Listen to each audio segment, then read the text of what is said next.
Do you feel like spirituality and sexuality intersect? Oh, definitely. I think spirituality intersects with everything, but sexuality, I feel like to reach its purest form, the variable of spirituality has to come in play. Like it's almost like the epitome of sexuality cannot be reached until you tap into the spiritual aspect of it. Like it's like the catalyst for that ultimate satisfaction. So I think everything, and I love saying this, the body keeps the score. And our mind and our bodies are connected. Spirit, mind, and body is connected. And I think spirit, without it, it numbs the experience to a certain extent. To where if you're just performing sexual acts or having sex for the bodily pleasure or for the pleasure of the flesh, it's temporal. And you have to depend on others or other things to initiate that or enhance it.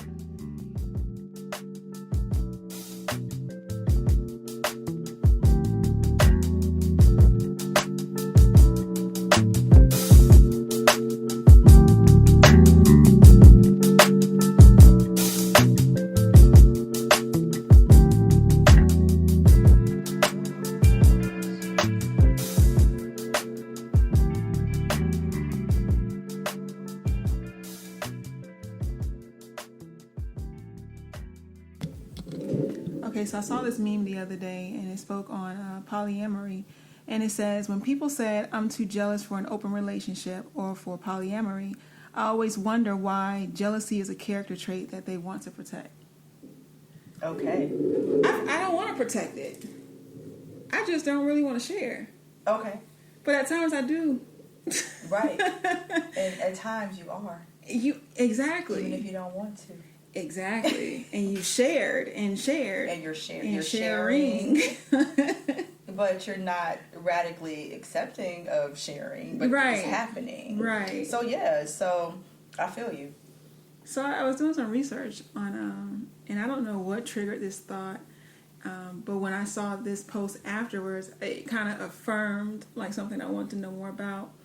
So I started doing research on different lifestyles of, poly life. And I ran across one that stood out, and it's solo poly. Okay. Had never heard of it in my life. But I always wondered, why do I feel like I want to be in a relationship, but I don't want to be bothered with you every day? I'm trying to, where's the balance? Yeah. So, and I don't necessarily want to have a title right now. So what's the definition of solo poly? I have never heard of it. So it's described as a lifestyle where you either place certain needs or your needs are fulfilled by different people depending on that need, and you don't look to one person to fully commit to in a way that's traditional to society now. Okay. So it's basically being able to be a free spirit. Okay. With commitments, multiple commitments. Yes. But none of them are there's no ownership or contract between anyone. So it's like a low commitment. Low commitment, high connection. High connection. I like that. That sounds pretty good. Yeah. So I was just thinking, could I be desiring a poly life? Yeah. It's possible, right? Oh gosh. It blew my mind. So I'm like, why do I feel this way? But what's making you think that you might have that desire? Actually, you said to me, I might be living like that right now. It just, there's a feeling. I've been there, done that. I did the marriage thing. I did the divorce thing 2 times. And have children resulting from both. So I felt like a lot of the desires and initial wants that people fantasize about in a marriage, I already did that.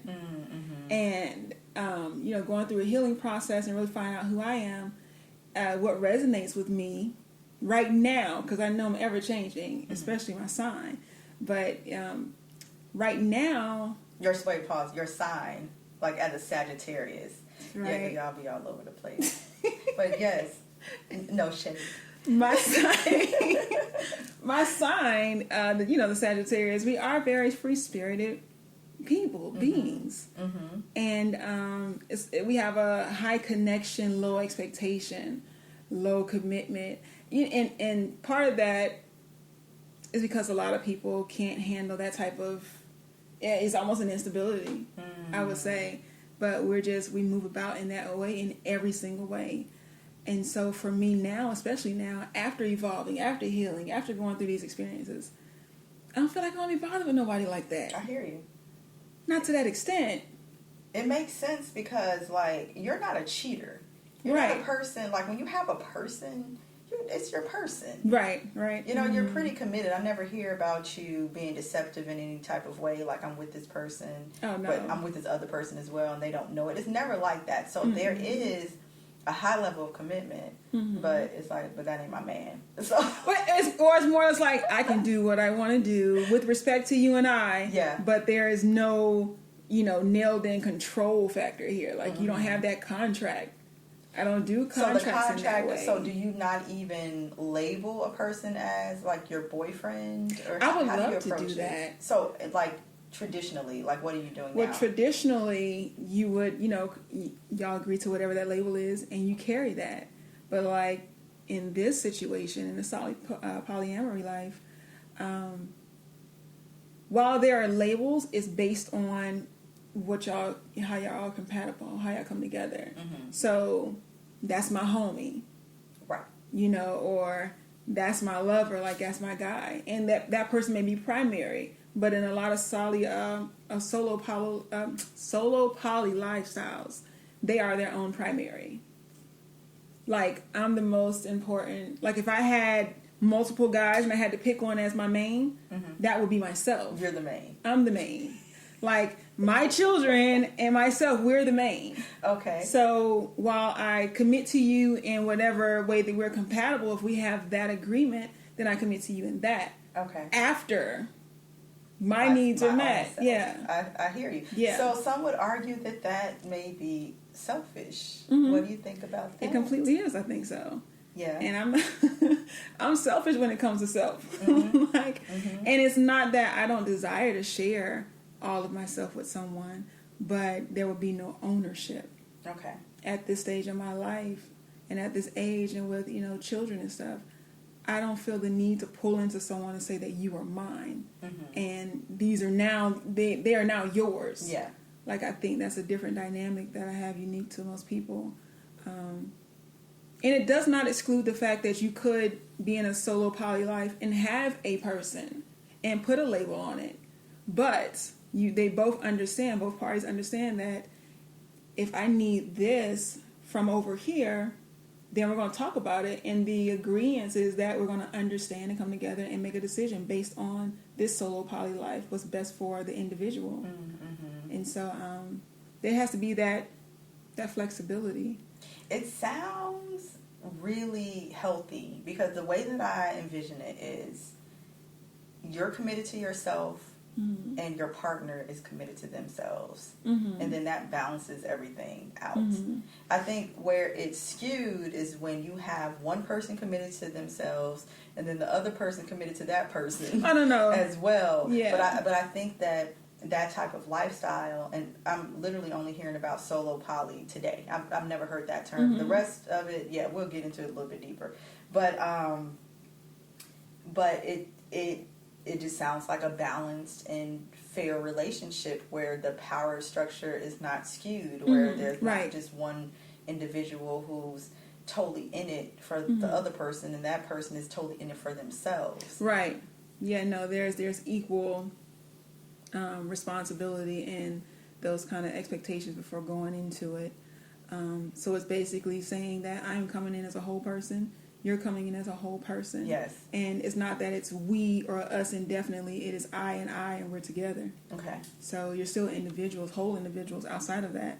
And that means that we don't have to conform to societal labels or norms, in that we create these experiences and label it as we see fit. And so that's basically what it is, having the freedom to be honest with each other at any moment. Yeah. Yeah. Yeah, I think that is, because I know a lot about the poly lifestyle. I've been married for 15 years, and been together for 17 years. So we've explored a lot of different dynamics within our relationship. And So, like, I've studied a lot. Some things I've practiced, some things I have not. But I just have an understanding of that lifestyle. And when I came across the poly lifestyle, one thing that really resonated with me about that philosophy was the idea that people could be honest. Yeah. Just totally honest. And that the other person, in loving them, supports their honesty and tries to support them in any way that they can. And so it may be a situation where, you know, your partner is not completely happy, or your partner is not completely satisfied in a way that you may not be able to fulfill, that you may not be able to satisfy. And you say to that partner, or you just have an understanding with that partner, if that's something that you need, then I love you enough to go get it. Okay. Instead of you just completely depriving yourself of this aspect of yourself because I'm not that and I'm your partner. So that's one thing that really resonated with me about that way of thinking, because it just seems completely selfless. Yeah, and it really feels very logical to me. Removing toxic emotions like jealousy, like envy. What else? Just all around insecurity. Insecurity. It eliminates that feature of the relationship, and it just feels like something that could be healthy all around. It makes sense if everyone's on the same page. Right. It makes sense in the sense that realistically, no one can fulfill all of your needs, and if you unconditionally love someone, you want their needs to be met. Yes. It makes sense to outsource, that fulfillment because you love your partner, just that much. But, okay, even in researching the solo poly life and resonating with a lot of those, the character traits that would fit for that lifestyle, I'm still team person in person. Yeah. Like, I still would find, being completely honest, I would still find it difficult to mentally, emotionally, and or physically, because it doesn't have to be always one, way, manage more than one human adult male. Yeah, because society has trained your mind to feel that way. That romantic love is one person, just these two people. You've seen that your entire life. That has been modeled to you just in your own life with your mother and father. It has been shown to you on cartoons. Oh yeah. It's never multiple people on cartoons. And just in sitcoms in general. Right. Just the norm is monogamous relationship in this country. That's the norm here in America. And so because those messages have been pretty much integrated into who you are, stepping away from that, deviating away from that will require like such a huge deconstruction of your whole schema that it's going to feel uncomfortable. It's not going to make sense. But I've mentioned before how we are, and I'm going to have to find a better word, but how we are village people. And we come from societies where we lived polyamorously. Right. We lived in communities where everybody took care of everybody, and there were men were marrying multiple women, and things like that were happening with our ancestors. But then we come here, we're kidnapped and we're brought over here to America. And we are abused, and a religion is forced upon us, and now we feel uncomfortable with romantic love that is not monogamous. But when I meet people and they have this mindset, this is the way I help to like kind of conceptualize it in a way that I feel like kind of makes people understand it. It's similar to your children. You have 5 children. I have 3 children. I love all my kids in different ways, but I love all of them. That's a good point. You love all of your children. You don't have to pick one. Why do you have to say all? Like, exaggerate? No. All your kids. All their children. Autumn got over there. her tribe. She got a whole village. This is the village. Seriously, this is the village right here. Oh my God. But you love all of your children. You may still even have love for some of their fathers. It may not be a romantic love, but it's a connection that familial, you have with them.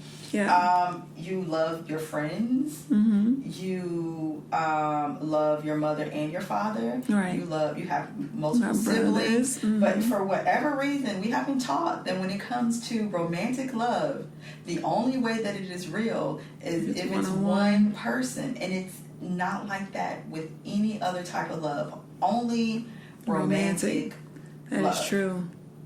And that's the part that don't make sense to me. And that's why that philosophy has resonated with me. However, and I don't want to keep on talking, but I got to clear this up before I forget.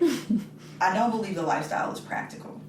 So it's not something I would want to practice myself. Just because of the way society is set up. It's not set up for those type of relationships. So it's just really difficult. Like, it's not set up like just on a foundational level, like governmental level. Level. It's not set up like that. It's just this country is not designed for people to have multiple relationships in that way, and it's just not comfortable. And then also all of the messages that children are getting, and it just takes a lot of fighting of the masses in order to do it properly. And you have some strong people who are doing that. I ain't that strong. I don't want to wake up every day and have to defend my love. Right. Just keep it simple. Fight the whole world. Just keep it simple. It's easier. Well, that's a tough one. That's a tough one. I think it makes sense on a humanistic level. But like you said, politically, just the way that we're set up to live in the U.S. is very monogamous centered. Yes. Monogamy centered. So yes, I agree. But there's some people out there doing it and doing it well. They are. And they are prospering. But I've not met many. I've met a lot of people who have tried. I've heard people who tried. Because it just depends on what does well mean. Like, what's the end game? Did a couple do well in a polyamorous relationship if it lasted for 5 years? Or does it have to last forever? Or what if it lasted 2 months? So well is not, it's hard to define well. But I see people trying. They out here trying to put these relationships together. Peace. All these personalities coming. That's another aspect. I'm too crazy. My mind. That's another aspect. I got to remember who you are and who you are and how you feel and what I said to you that day and it's just a lot of managing of personalities. Yeah, and when it comes with men. Yeah. But think about it, Autumn. It's not just the man. It's the man and his partner. His number one, two. He has some partners, and then a couple of people got some kids. It's just a whole lot of people. So it's like you can spider web of shit. Yes, I mean not shit because whoever's it into could that be a life beautiful great. of flowers, Right? It could be gorgeous, full of but I ain't got the bandwidth for it. I already got 5 kids. Me either. That's what I'm saying. I just don't have my favorite word, the bandwidth for it. I'm just mentally and emotionally a little too I don't want to use the word lazy, generous. Like I'm not talking generous with the I'm person. like too. I'm very stingy. Okay. With my energy and where it goes, because I don't have a lot of it. Right. I'm kind of a low energy human being. I've accepted that about myself. It just is what it is. I like long naps. I like to just sit and quiet for hours. Like, I'm just easily overstimulated. Yeah, I'm earth signs. Girl. Just want to be here. I just want to be here. Just be present. Where Fire's like, and watch pour everything. a nature documentary. Girl. If it's too loud around me, I start to get nervous. So like if you drive too fast in the car, I get uncomfortable. I'm very So when you introduce like more personalities, that's just one more thing for me to have to think about. One more, more phone calls I have to take, more texts I need to take, more birthdays I have to remember, more. So it feels like a lot for Yeah. a person with my type of personality. See, and I'm cool with me. with mine, I'm more like passionate and full giving in situations like that. So if I'm going to, be with this one person, I want you to experience 100% of me, and, vice versa. Mm-hmm. Whereas while poly lifestyle may make sense, I'm like, myself personally, if I give someone 100% of whatever that we're, agreeing on, it's going to take away from something I need to give to somebody else. You think so? I think so. I think that, with Sagittarius fire signs, we are all in, like fire in. By the time you get to the second and third person, you got a spark left. So what do you tell them about your children then? Because you got 5. So you said girl, by the time I get to the door, I'm tired. Look, but you're able to give to them all at a high level. Yes. It's definitely possible. I hear you, but it's definitely possible. It's just about, I feel like you're a high energy person. You do all the things every day. You're up at like 4 o'clock in the morning getting your day started. First You of jump all, out of bed and do like 100 jumping jacks. Don't lie to these people. Then you dye your hair blue. Then you run to the gym. I go grocery shopping, then make breakfast by 10. Then you help the children with their work, and then you Girl, go to work. And then you making me sound tired. The kids coming back. You go back to the gym, and then you get dressed for a poetry Girl. night. That is your day. No lie. It might be. That is your day. I be watching. I'm definitely high energy. I'm like, wow. I can only do 2 things in a day before I get tired. I was like, I need a nap. Let's take a break. I just need a nap.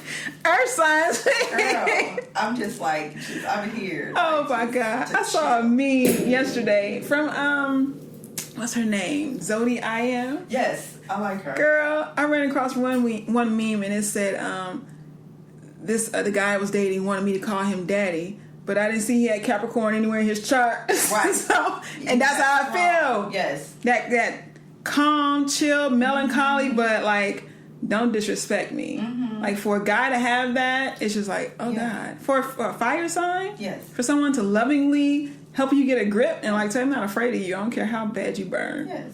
I'm gonna be fair to you. Right. I'm gonna do right by you. Like a brick wall. But Like, this is my and boundary. what? Yeah, right. I'm tired after 2 events. Do not ask me to do nothing else. Be in. So, like, but you have so much energy. So one could argue you have so much going on that maybe not. Right. Or they can say, well, you have the type of personality that could really handle that. I think that you could, personally. I do. I think that you could. And you were talking, saying earlier about like just the circumstances, how a lot of single parents are choosing that lifestyle because it just. Oh yes, it's more conducive to the child first, which I think is fair and honest when you're coming in with multiple children who have already experienced living with someone and then that not working out and that disconnect having to happen.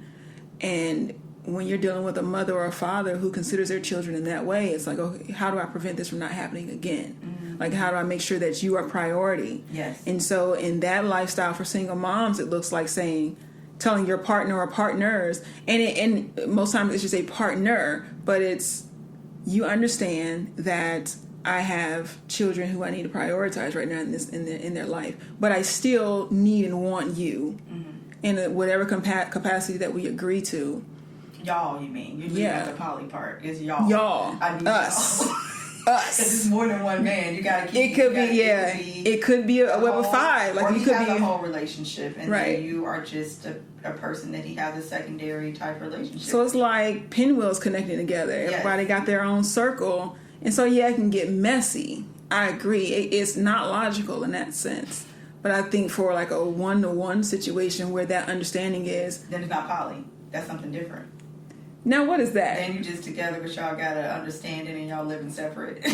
That's it. It's not poly. That's, it's your booty call or whatever. Well, yeah, it's just, that's the uncle.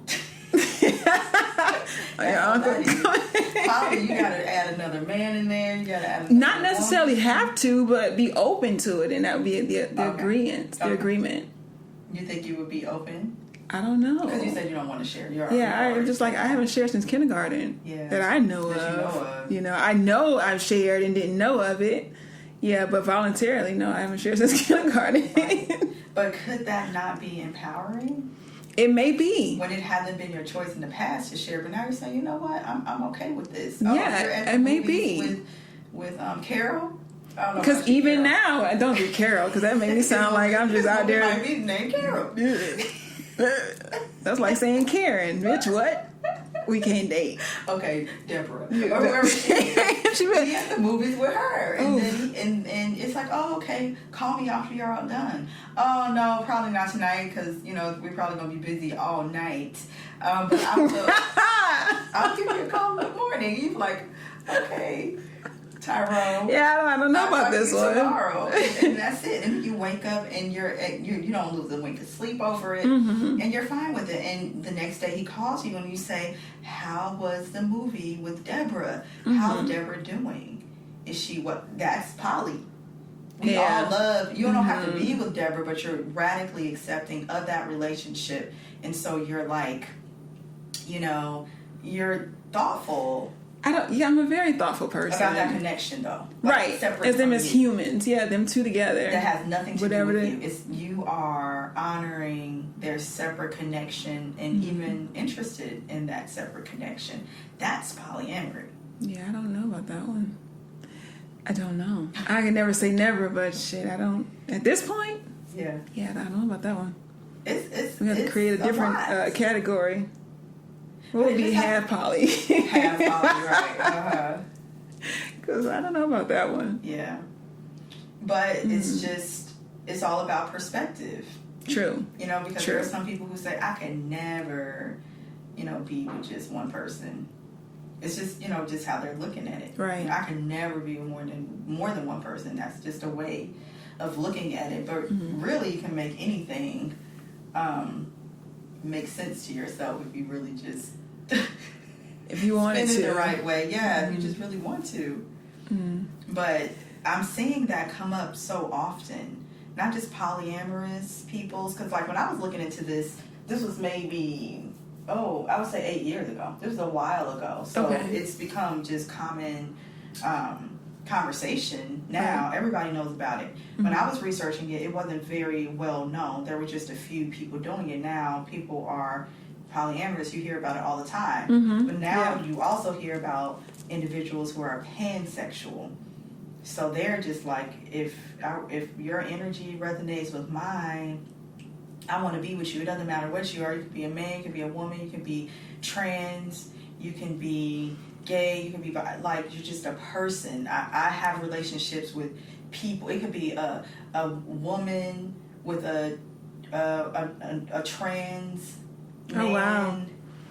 Wow. So any type of connection. So I hear a lot of younger people, like around my daughter's age, around 22, 23, who are pansexual. I didn't know that's what that meant. Yeah, pan has to do with like it captures like everything. So like a pandemic. Okay, so spreading across, right? Yes, it's a spreading. It's a, I don't know how to describe it more intelligently, but yeah, it's just like everything. So when you hear pansexual, it has to do with a panorama.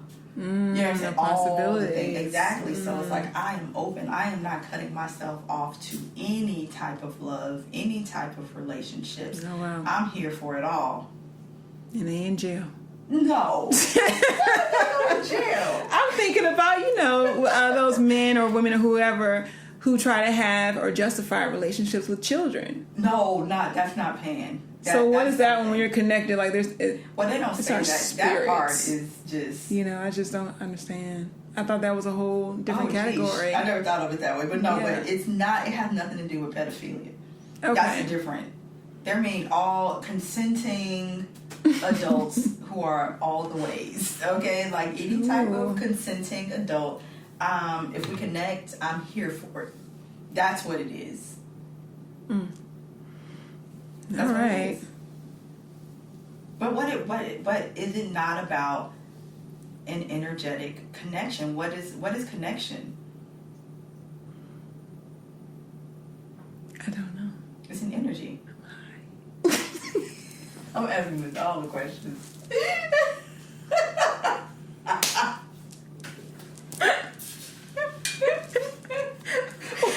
Get my shit together. I'm sorry, I get like deep. I'm just doing a deep dive right like, now. I know, it's a deep dive. So connection just is about energy. Right. And feeling some type of resonance with that energy. Right. So they're saying, why restrict myself? And really you could look at it as like potentially your spirit leading you, as opposed to this is what I've been taught, this is what I've been told is right, this is what is wrong. Just kind of like just following your gut. Just saying yes to however your spirit leads to you. Connections. That makes sense. Again, not something I could get with. Yeah. I'm not there yet.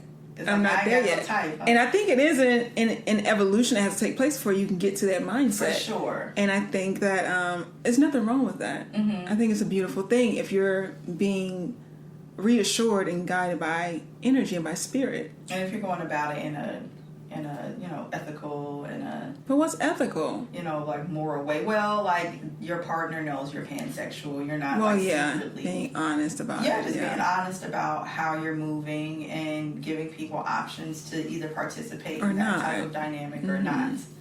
Yeah. So. And again, it makes sense. Yeah. I just not for me right now. In the space that I'm in, it just. Maybe in a different life. But you're a heterosexual woman, so yes. It wouldn't be space for that. You're not. You're attracted to men. Yeah, but as far as the solo poly life, yeah, it kind of that's not. It's not like the pan. This is something. Yeah, no. You can just have totally different. 2 men, 2 husbands, or. Partners, and they can have 2 or 3, and all of y'all could barbecue. Girl, please. Sometimes we coming to the cookout, Toya. Bringing all 6 of our husbands and wives. Yeah, the Brady Bunch right up.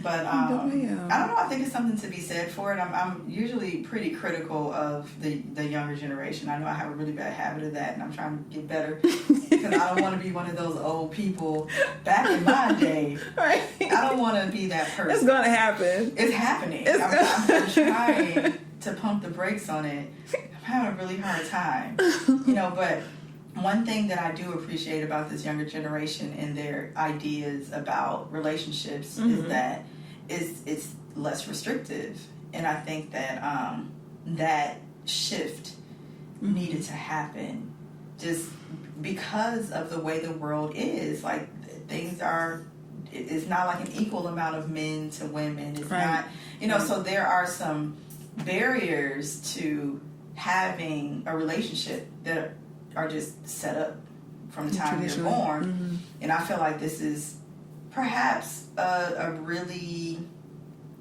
resilient reaction to just society changing in such a way that multiple relationships may be easier, or expanding your idea about who should be allowed to connect. Right.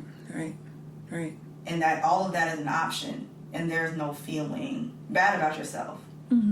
So I appreciate it. I want to say something nice. But it's true. I do. I appreciate that. It definitely does demonstrate growth and the pivots that we're making in society. Whether people agree with it or not, there's shifts going on in every aspect of our world. And why shouldn't relationships be included in that?